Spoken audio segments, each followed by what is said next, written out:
டெல்லியின் முதலமைச்சர் பதவிக்கான ரேஸில் பல முக்கிய புள்ளிகளின் பெயர்கள் அடிபட்டாலும் பெண் பிரபலங்களில் முதல் இடத்தில் இருக்கிறார் பன்சூரி சுவராஜ். யார் இவர்?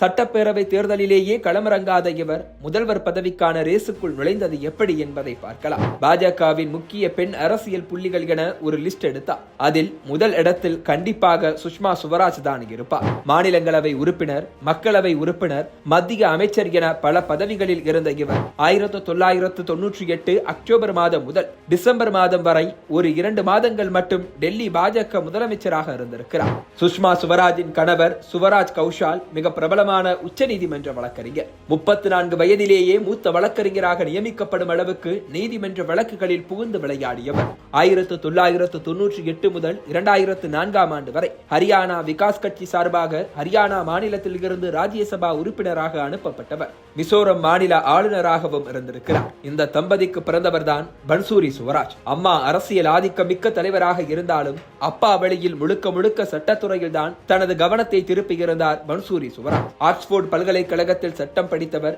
16 ஆண்டுகளாக வழக்கறிஞராக பணியாற்றி வருகிறார். உச்ச நீதிமன்றத்தில் தனி வழக்கறிஞராக இருந்தவர். ஹரியானா மாநிலத்தின் கூடுதல் வழக்கறிஞராகவும் பணியாற்றி இருக்கிறார். தொழிலில் மட்டுமே கவனம் செலுத்தி வந்தவர். 2023 ஆண்டுதான் ஆக்டிவ் அரசியலுக்கு என்ட்ரி கொடுத்தார். அதே ஆண்டில்தான் டெல்லி பாஜகவின் முழுநேர தலைவராக வீரேந்திர சச்தேவா நியமிக்கப்பட்டார். பதவிக்கு வந்த பின் அவர் செய்த முதல் வேலையே பாஜகவின் சட்ட ஆலோசனை பிரிவு ஒருங்கிணைப்பாளராக பன்சூரி சுவராஜை நியமித்ததுதான். இப்படிதான் ஒரு சில மாதங்களிலேயே லைம்லைட்டுக்குள் நுழைந்தார் பன்சூரி சுவராஜ். ஆக்டிவ் அரசியலுக்குள் நுழைந்ததில் இருந்தே கெஜ்ரிவாலை கடுமையாக விமர்சித்தவர். கடந்த ஆண்டு ஏப்ரல் மாதமே மதுபான ஊழல் வழக்கில் சம்பந்தப்பட்ட அரவிந்த் கெஜ்ரிவால் பதவி விலக வேண்டும் என குரல் உயர்த்தினார். இதையெல்லாம் குறித்து வைத்துக் கொண்டது டெல்லி பாஜக. மக்களவை தேர்தல் நேரத்தில் எதிர்க்கட்சிகள் இந்தியா கூட்டணியை உருவாக்கிய போது தலைநகரில் ஆம் ஆத்மி கட்சியை எதிர்க்க வலிமையான தலைவர்களை பாஜக வலைவீசி தேடி வந்தது. அந்த நேரத்தில் டெல்லி பாஜகவே பன்சூரி சுவராஜின் பெயரை தலைமைக்கு பரிந்துரைத்தது. இதனால் ஏற்கனவே 2014, 2019 என 2 முறை புதுடெல்லி மக்களவை தொகுதியில் வென்ற முன்னாள் அமைச்சர் மீனாட்சி லேகிக்கு பதிலாக பன்சூரி சுவராஜ் களமிறக்கப்பட்டார். முதலாக தேர்தல் களம் காண்பதால் பன்சூரி சுவராஜின் பெர்ஃபார்மன்ஸ் எப்படி இருக்குமோ என பாஜக பயந்து போயிருந்தது. ஆனால் மக்களோடு மக்களாக கலந்து பிரச்சாரத்தில் இறங்கிய பன்சூரி சுவராஜ் தன்னை எதிர்த்து களமிறங்கிய சோம்நாத் பாரதியை 78,000 வாக்குகள் வித்தியாசத்தில் வீழ்த்தினார்.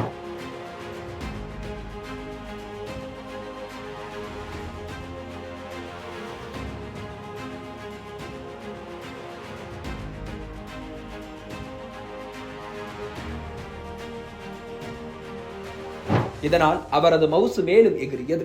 அந்த மவுசை டெல்லி சட்டப்பேரவை தேர்தலுக்கும் பயன்படுத்திக் கொண்டார். பாஜக தனது பிரச்சாரத்தை தொடங்குவதற்கு முன்னரே டிசம்பர் மாதமே கெஜ்ரிவாலை பந்தாட தொடங்கிவிட்டார். ஆம் ஆத்மி டெல்லி மக்களை ஏமாற்றி விட்டது, அரவிந்த் கெஜ்ரிவாலை வீட்டுக்கு அனுப்ப டெல்லி மக்கள் முடிவு செய்து விட்டார்கள் என பிரதமர் மோடிக்கு முன்னரே களத்தில் இறங்கினார் பன்சூரி சுவராஜ். இதனால் தான் 27 ஆண்டுகளுக்கு பிறகு டெல்லியை பிடித்திருக்கும் பாஜக சார்பாக முதலமைச்சராக பன்சூரி சுவராஜ் நியமிக்கப்பட வாய்ப்பிருப்பதாக தகவல்கள் உலா வருகின்றன. கடைசியாக 1998 ஆண்டு டெல்லியில் பாஜக ஆட்சியில் இருக்கும் போது முதலமைச்சராக இருந்தவர் சுஷ்மா சுவராஜ் தான். தற்போது அவரது மகளை வைத்தே பாஜகவின் லெகசியை தொடரச் செய்யலாம் என்கிற பேச்சுக்களும் கட்சிக்குள் வலம் வருகிறது.